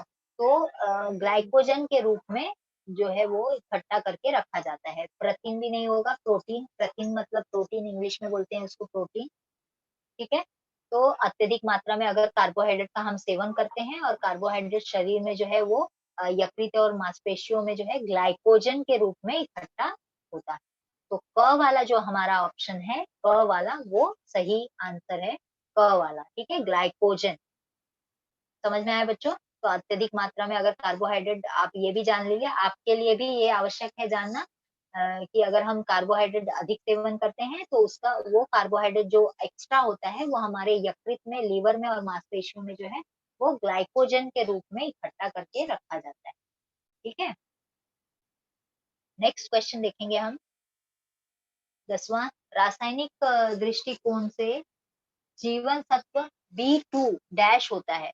तो रासायनिक दृष्टिकोण बोल रहा है, मतलब क्या है कि केमिकल जो है फॉर्म, जीवन सत्व बी, विटामिन B2, देखिए जीवन सत्व जो है उसको हम इंग्लिश में विटामिन बोलते हैं।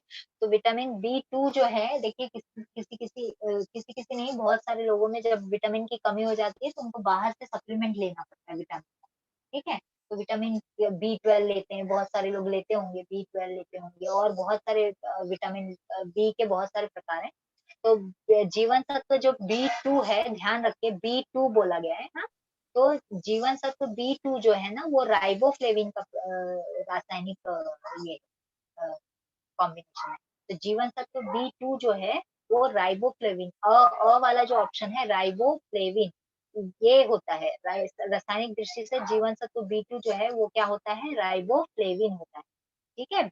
और दूसरा जो निकोटामाइन है ना, वो क्या है आपका B5 है।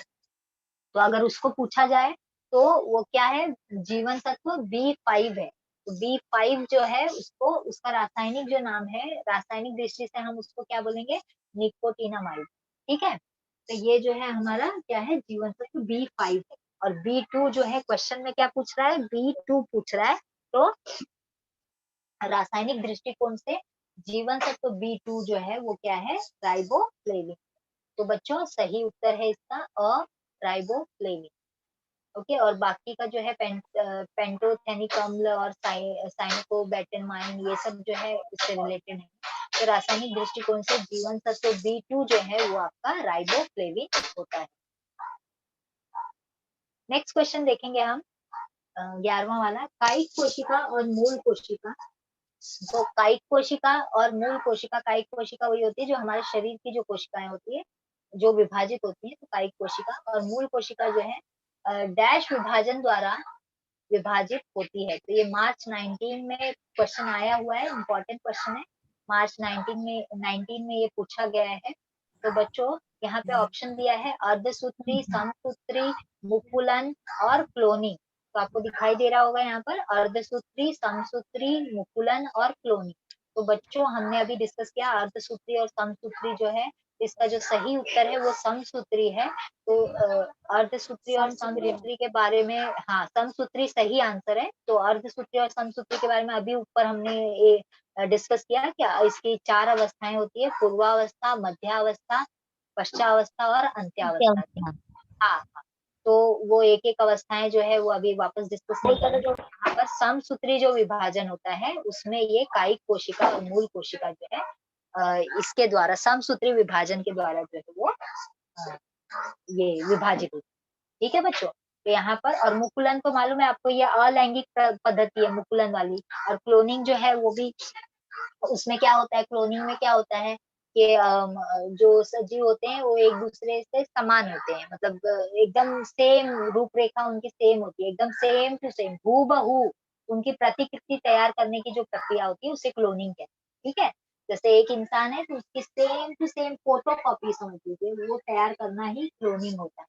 और मुकुलन जो है उसमें क्या होता है कि एक मुकुलन अभी देखा हमने, वो अलैंगिक प्रकार का प्रजनन है, जिसमें कि शरीर में एक उभार जैसा आता है, उसे मुकुल कहते हैं। ये मुकुल जो है वो धीरे धीरे उसका वृद्धि विकास होता है, और जब वो स्वयं का अपना खुद का विकास करने योग्य हो जाता है तो जो जनक कोशिका होती है उससे अलग होकर वो अपना स्वतंत्र अपना जो है खुद का ये तैयार करता है, मतलब खुद से अपना स्वतंत्र जीवन यापन कर सकता है। तो मुकुलन ये पद्धति होती है, अलैंगिक पद्धति है। और यहाँ पर जो है सही उत्तर आपका क्या है, ब वाला है, समसूत्री। तो समसूत्री विभाजन द्वारा जो है कायिक कोशिका और मूल कोशिका विभाजित होती है। ये मार्च 19 में पूछा गया प्रश्न है। तो बच्चों आप यहाँ ध्यान दीजिएगा कि ये क्वेश्चन आप देखेंगे। ठीक है। नेक्स्ट आगे देखते हैं हम। ओके। आगे देखते हैं, तीसरा पाठ है सजीवों में जीवन प्रक्रिया भाग 2। तो इसमें पहला है मनुष्य में शुक्राणुओं का निर्माण डैश नामक अंग में होता है। तो यहाँ पर जो सही उत्तर होगा आपका वो क्या होगा, वृषण। अभी हाँ, शुक्राणुओं का निर्माण, शुक्राणु अगर बोला जा रहा है तो शुक्राणुओं का जो निर्माण है वो वृषण जो अंग है हमारा वो तैयार करता है। तो प्रोस्टेट ग्रंथि, अंडाशय और काउपस ग्रंथि ये नहीं है। आपका सही उत्तर ब वाला है, वृषण। ठीक है बच्चों। तो मनुष्य में शुक्राणुओं का जो निर्माण होता है वो वृषण नामक अंग में होता है। वृषण जो है वो क्या करता है, शुक्र जनन नलिकाएं उसमें होती हैं, तो वो कोशिकाएं होती हैं, वो कोशिकाओं द्वारा शुक्राणु का निर्माण किया जाता है। ठीक है। ये वृषण के अंदर होता है। वृषण एक पार्ट है, पुरुष प्रजनन अंग है एक। ठीक है। तो इसलिए इसमें शुक्राणु का निर्माण जो है वो वृषण नामक अंग में होता है। नेक्स्ट सेकंड क्वेश्चन देखेंगे, मनुष्य में डैश गुणसूत्र पुरुषत्व के लिए उत्तरदायी होता है। तो ये बहुत ही नॉर्मल कॉमन मतलब सबको आना चाहिए कि मनुष्य में जो है डैश गुणसूत्र, तो कौन सा होगा बच्चों? वाई गुणसूत्र। ठीक है, एक्स वाला जो है वो स्त्रीत्व के लिए होता है, मतलब स्त्रियों में पाया जाता है, पुरुष में भी होता है लेकिन वो ज्यादा ये नहीं होता है, मतलब वो कॉमन होता है, स्त्रियों में भी होता है और पुरुष में भी, तो एक एक जो है वो कॉमन है। लेकिन वाई वाला जो है ना, वो आने से ही, सिर्फ एक वाई के आने से ही लड़का है या लड़की है वो डिसाइड होता है। तो इसलिए अगर एक्स एक्स है तो फीमेल का है, मतलब स्त्री का है, और बच्चा जो है उसका लिंग जो है वो ये है, गर्ल है, मतलब गर्ल चाइल्ड है, और अगर एक्स वाई है तो इसका मतलब वो मेल चाइल्ड है। तो समझ में आया बच्चों? तो इसलिए वाई जो है, जो पुरुषत्व के लिए जो उत्तरदायी गुणसूत्र होता है वो वाई वाला होता है। नेक्स्ट क्वेश्चन देखेंगे, भ्रूण का आरोपण। भ्रूण का आरोपण जो है डैश में होता है, तो बच्चों भ्रूण जो, गर्भाशय में। हाँ, गर्भाशय में होता है, करेक्ट, गर्भाशय में होता है, क्योंकि अंडाशय जो है वहां पर अंडे जो है वो, अंडाशय में अंड जो कोशिकाएं होती है वो होती हैं, फिर उसे अंड नलिका में लाया जाता है, और उसके बाद अंड नलिका से जो मतलब अंड नलिका में क्या होता है, उसका फलन होता है अंड कोशिका का, और वो फलन मतलब शुक्राणु से मिलने के बाद जब भ्रूण तैयार होता है तो वो गर्भाशय में ढकेला जाता है, तो वहां आगे भेजा जाता है। ठीक है बच्चों, और योनि जो है वो योनि मार्ग होता है जिससे शुक्राणु जो है अंदर प्रवेश करता है। ठीक है बच्चों, तो इसका सही उत्तर होगा क वाला, गर्भाशय। नेक्स्ट क्वेश्चन देखेंगे, शरीर के अनेक टुकड़े होने पर प्रत्येक टुकड़ा नवजात सजीव के रूप में प्रत्येक टुकड़ा जो है नवजात सजीव के रूप में जीवन जीने लगता है, इस प्रकार के प्रजनन को हम क्या कहते हैं? ये यहाँ पर जो आपका सही आंसर जो होगा वो क्या हो सकता है बच्चों? देखिए, शरीर जो है वो अनेक टुकड़ों में, क्या बोलते हैं यहाँ पर? हाँ, खंडी भवन। हाँ, यहाँ आप कंफ्यूज हो जाओगे कि पुनर्जनन होगा या खंडी भवन होगा, क्योंकि पुनर्जनन में क्या होता है कि शरीर का जो टुकड़ा होता है तो वो हर एक टुकड़े से नया मतलब उनका पूरा शरीर तैयार हो जाता है। ठीक है, तो पुनर्जन्म विशेष प्रकार का उनके अंदर कोशिकाएं पाई जाती है, जो पुनर्जनन के लिए, मतलब फिर से वो टुकड़े से नया पूरा बॉडी तैयार हो जाता है उनका। अगर सर कटा है तो नीचे का बॉडी तैयार हो जाएगा, और अगर नीचे का बॉडी, बीच का पार्ट कटा है तो ऊपर उसका सर भी तैयार हो जाएगा, और नीचे का भी पूंछ का हिस्सा भी तैयार हो जाएगा। ठीक है, तो ये जो है प्लेनेरिया वगैरह में देखा जाता है, छिपकली में देखा जाता है।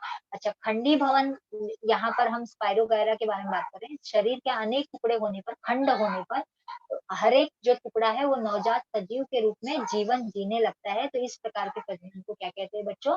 खंडी भवन कहते हैं। तो यहाँ पर जो आपका सही उत्तर होगा वो ब वाला होगा, खंडी भवन। ठीक है, द्विभाजन और मुकुलन जो है वो नहीं होगा, वो अमीबा में और इसमें हाइड्रा में होता है, तो वो नहीं देखेंगे। फिर नेक्स्ट क्वेश्चन पे जाते हैं, पांचवे वाले। आपकी कक्षा में प्रणव और प्रीति जुड़वा है, तो बच्चों ये जुड़वा का अगर आपने सुना होगा तो दो प्रकार होते हैं, एक युग्मनज और द्वियुग्मनज। ठीक है, तो यहाँ पर देखिए ऑप्शन भी दिया है, एक युग्मनज और द्वियुग्मनज। तो इसको मैं थोड़ा सा बता देती हूँ क्या होता है। आपकी प्रणव और प्रीति आपकी कक्षा में ये जुड़वा है, ठीक है, तो ये एक लड़का है एक लड़की है, तो इसका मतलब ये द्वियुग्मनज होंगे। मतलब जहां पर कभी कभी क्या होता है ना कि अंड कोशिका जो है, अंड नलिका में कभी कभी दो अंड कोशिका आ जाती है गलती से, ऐसे तो एक ही आनी चाहिए, लेकिन कभी कभी रेयर केस में ऐसा होता है कि दो अंड कोशिका जो है वो अंड नलिका में आ जाती है, अंडाशय से। तो क्या होता है ना कि ये दो अंड कोशिका जो है दो शुक्राणु के द्वारा फलित हो जाती है, दो शुक्राणु, अलग अलग दो शुक्राणु जो है उसको फलित कर देते हैं, मतलब उसका फलन कर देते हैं, तो इस वजह से क्या होता है ना, जुड़ जाते हैं, उससे संयोग कर लेते हैं। तो उनका जब फलन हो जाता है तो भ्रूण जो तैयार होता है, तो वो जब गर्भाशय में फिर दोनों भ्रूण जो है वो वृद्धि विकास होने लगता है। तो यहाँ पर दो प्रकार के द्वियुग्मनज, तो ऐसे प्रकार के जो अलग अलग जो होते हैं ना, तो उनको द्वियुग्मनज जुड़वा, समझ में आया बच्चों? तो यहाँ पर जो सही उत्तर होगा आपका ब वाला होगा, द्वियुग्मन।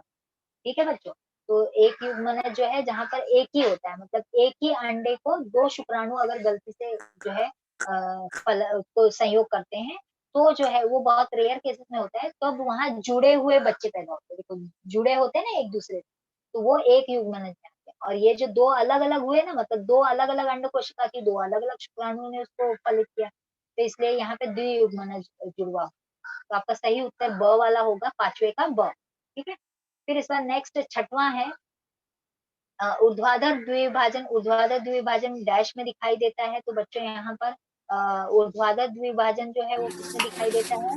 अपना यूग्लिना में, क्योंकि पैरामीशियम में जो है 36 द्विभाजन होता है कि दो नवजात युगलिना जो है वो बनते हैं। एक जनक युगलिना से 2 नवजात जो है युगलिना तैयार होते हैं। तो ऊर्ध्वाधर द्विभाजन मतलब खड़े खड़े, ठीक है। ऊर्ध्वाधर का मतलब क्या होता है, खड़े खड़े, और क्षैतिज का मतलब क्या होता है, आड़े। तो बच्चों यहाँ पर ऊर्ध्वाधर द्विभाजन जो है वो ब ऑप्शन आपका युगलिना जो है उसमें दिखाई देता है, ठीक है। नेक्स्ट हम जाते हैं, 7वां क्वेश्चन है, जनक किण्व कोशिका में डैश पद्धति के द्वारा अलैंगिक प्रजनन होता है। तो बच्चों जनक किण्व कोशिका जो है उसमें जो है आपका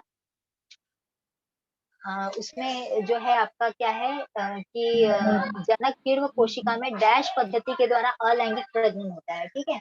तो यहाँ पर जो प्रोसेस है ये कौन सा प्रोसेस है, मुकुलन, ठीक है। क्योंकि किण्व कोशिका जो है ना वो अलैंगिक प्रजनन पद्धति द्वारा जो है विभाजित होती है। तो जनक किण्व कोशिका में मुकुलन पद्धति के द्वारा जो है अलैंगिक प्रजनन, एक मुकुल उभार तैयार होता है उनके शरीर पर, जो कि मुकुल कहा जाता है उसे। तो ये मुकुलन पद्धति द्वारा जो है अलैंगिक प्रजनन होता है। तो बच्चों ध्यान रखिए, कीड़ों में जो है मुकुलन पद्धति द्वारा प्रजनन होता है। तो ये अलैंगिक प्रजनन पद्धति का प्रकार है। फिर इसके बाद नेक्स्ट देखेंगे, देखिए खंडी भवन जो है स्पाइरोगायरा में होता है, द्विभाजन अमीबा में होता है, और पुनर्जनन जो है वो प्लेनेरिया में होता है। तो ये बात ध्यान में रखिए। तो किण्व कोशिका में क्या होता है, मुकुलन होता है। तो ब वाला ऑप्शन आपका राइट आंसर है। नेक्स्ट क्वेश्चन देखेंगे, गाजर मूली शकरकंद जैसी वनस्पतियों में जड़ों की सहायता से डैश होता है। तो बच्चों पूरा गाजर मूली शकरकंद, हाँ इसमें जड़, तना और कोई भी पार्ट, पत्ती, ये सब चीजों से जो है हाँ इनका प्रजनन जो है होता है, अलैंगिक प्रजनन का प्रकार है ये। तो यहाँ पर शाकीय प्रजनन, इसको क्या बोलेंगे, शाकीय, जिसमें जड़, तना, पत्ती या फूल ऐसा कुछ पार्ट्स लेते हैं, उससे अगर प्रजनन की प्रक्रिया होती है तो उसे शाकीय, जो मतलब ऐसे अव्यय लिए जाते हैं जिससे कि वो तैयार होते हैं, जड़, तना या पत्ती जैसे, तो उसे शाकीय प्रजनन कहते हैं, ठीक है बच्चों। तो यहाँ पर गाजर मूली शकरकंद जैसी वनस्पतियों में जड़ों की सहायता से, हेलो मैडम, आवाज आ हाँ रही सर, है? हेलो। हाँ सर, हाँ सर बोलिए। हेलो। हाँ मैडम, टाइम। हाँ हाँ सर, टाइम तो हो गया, थोड़ा लेट ही स्टार्ट किया था ना हमने इसके लिए। चुका है। हेलो। हाँ मैडम, टाइम हो चुका है। हाँ हाँ सर, थोड़ा सा और रह गया था, हाँ क्या मैडम, हाँ क्या करूँ है। सर। हेलो। हाँ 11:30 था, अभी 11:60 हो गया मैडम। हाँ हाँ हाँ हाँ हाँ सर, बताइए ना क्या करूँ मैं, थोड़ा और रह गया है अभी। हाँ, शॉर्ट में ये अवलोकन कर लीजिए madam. Okay okay sir, okay okay sir, okay ठीक है सर। ओके बच्चों देखिए, तो यहाँ पर शाकीय प्रजनन हो गया। फिर इसके बाद आप अगर थोड़ा सा, ये आपके 21 के ही क्वेश्चंस है ये जो मैंने लिया है, तो इसमें से अभी एक जुलाई 19 में आया है बच्चों। तो एक शुक्राणु की जो लंबाई है वो ये जुलाई 19 में आया है। तो हम थोड़ा सा इम्पोर्टेंट जो क्वेश्चंस है वो देख लेते हैं जो आए हुए हैं। बाकी तो आपको 21 में मिल जाएंगे, तो आप अगर देखेंगे उसमें तो आपको आंसर भी दिए होंगे। तो थोड़ा अगर कुछ डाउट होगा तो आप बाद में बता सकते हैं सर को, या कमेंट कर सकते हैं। ये पीपीटी भी आपको मिल जाएगी। तो एक शुक्राणु की जो लंबाई है वो कितनी होती है बच्चों, 60 माइक्रोमीटर होती है। तो ये एक बार पूछा गया है, इसलिए इसको आप देख लीजिएगा। शुक्राणु की लंबाई 60 माइक्रोमीटर होती है। ओके नेक्स्ट, फोर्थ, पर्यावरणीय व्यवस्थापन में इसमें जो है क्वेश्चन एक, स्वयंपोषी वनस्पतियां, 11वां प्रश्न है, आप देखेंगे बच्चों। 11वां प्रश्न है जो कि मार्च 19 में आया हुआ है। स्वयंपोषी वनस्पतियां भोजन श्रृंखला के डैश स्तर के घटक होते हैं। तो तृतीय घटक, द्वितीय घटक, उत्पादक और सर्वभक्षी। तो बच्चों यहाँ पर जो है स्वयंपोषी जो है, जो खुद का भोजन खुद तैयार करते हैं, ठीक है, मतलब स्वयं अपना भोजन तैयार करते हैं। तो स्वयंपोषी मतलब हरी वनस्पतियां हो गई, जो अपना भोजन प्रकाश संश्लेषण की विधि द्वारा खुद तैयार करती हैं, तो उन्हें उत्पादक कहा जाता है। तो ये उत्पादक हो गए। उत्पादक को कौन खाता है, मतलब हरी वनस्पतियों को कौन खाता है, समझिए कि टिड्डा है, तो प्रथम घटक हो गया। फिर टिड्डा को मेंढक खाता है, तो द्वितीय घटक हो गया, और मेंढक को सांप खाता है तो तृतीय घटक हो गया। और उसके बाद उसको अगर चील या बाज ये खाते हैं तो सर्वभक्षी हो गए, ठीक है बच्चों। तो यहाँ पर आपको जो है उत्पादक, ये मतलब जो उत्पादक है, जो अपना भोजन खुद तैयार करते हैं, उन्हें स्वयंपोषी वनस्पतियों को उत्पादक कहा जाता है। तो यहाँ पर उत्पादक आएगा, ये मार्च 19 में आया हुआ है बच्चों। बाकी के जो क्वेश्चन है वो कॉमन है, आपको टेक्स्ट बुक के पीछे भी मिल जाएंगे और 21 में भी मिल जाएंगे, जो कि इतने भी मतलब नॉर्मली आप कर लोगे, ये इजी चैप्टर है 4th वाला, पर्यावरणीय व्यवस्थापन। नेक्स्ट 5वां जो पार्ट है उसमें हरित ऊर्जा की दिशा में, तो इसमें जो है आपको इसमें जो है आपको कुछ इतना नहीं है, इम्पोर्टेंट कुछ ऐसा आया नहीं है, लेकिन थोड़ा-सा है बस देखिए। जनित्र के ऊपर ही है बच्चों, तो जनित्र जो है, जनित्र के चुंबक को घुमाने के लिए एक क्वेश्चन है, तीसरा वाला देखेंगे, जनित्र के चुंबक को घुमाने के लिए डैश का उपयोग किया जाता है। तो बच्चों यहाँ पर ये क्वेश्चन आया हुआ भी है, टरबाइन। टरबाइन का टीचर। हाँ, हाँ, हाँ, वेरी गुड, टरबाइन का उपयोग किया जाता है। फिर एक और क्वेश्चन है देखिए, 7वां क्वेश्चन है, ईंधन के अपूर्ण ज्वलन से डैश निर्मित होती है। तो बच्चों ईंधन का जब अपूर्ण ज्वलन होता है, हाँ, पूरी तरह से जलता नहीं है, तो वहां पर carbon monoxide CO, carbon monoxide निर्मित होता है, समझिए बच्चों। तो यहाँ पर ईंधन के अपूर्ण ज्वलन से क्या बनता मैम है, CO, कार्बन मोनोऑक्साइड, ठीक है, कार्बन मोनोऑक्साइड बनता है। ठीक है बच्चों, तो समय के अभाव के चलते जो है हमने कुछ प्रश्न क्रमांक 1 जो है उसमें कुछ प्रश्नों पर चर्चा की। प्रश्न क्रमांक 1 अ में आने वाले बहुपर्यायी प्रश्नों, तो बच्चों आपसे उम्मीद है कि आप इन प्रश्नों को एक नजर देखेंगे और इन्हें जो है समझ करके उसको याद करने का प्रयास करेंगे। तो धन्यवाद, धन्यवाद, आपने ध्यान से सुना मुझे, इसके लिए bye teacher. Okay, bye bye. Bye teacher. Hello ma'am. हाँ हाँ बोलिए। मैम मेरे पास 21 नहीं है, मेरे पास डाइजेस्ट है, तो मैं डाइजेस्ट लर्न कर सकती यस हूँ? यस, डाइजेस्ट में भी आपको क्वेश्चंस मिल जाएंगे बच्चों, तो आपको चिंता करने की जरूरत नहीं है। आपका अगर रिसेंट का डाइजेस्ट होगा तो उसमें तो और अच्छी तरह से आपको जो है दिए होंगे, पार्ट चेंज हुआ है ना, तो आपको और अच्छे क्वेश्चंस मिल जाएंगे, तो उसकी चिंता करने की हेलो जरूरत मैम। नहीं है। हाँ बोलिए, हेलो मैम। बोलिए बोलिए। मैम 21 से करना जरूरी तो नहीं है ना, मतलब डाइजेस्ट से हो जाएगा ना कंप्लीट? हाँ हाँ, डाइजेस्ट से हो जाएगा, आपको चिंता करने के लिए। अब बेटर आपको डाइजेस्ट या 21 मतलब एक दूसरा सोर्स है, लेकिन अगर आपके पास नहीं है तो आप किताब पढ़िए। आपको किताब अगर आपने अच्छे से पढ़ा है तो आपको जो भी आने वाला है वो किताब से ही आने वाला है बच्चों।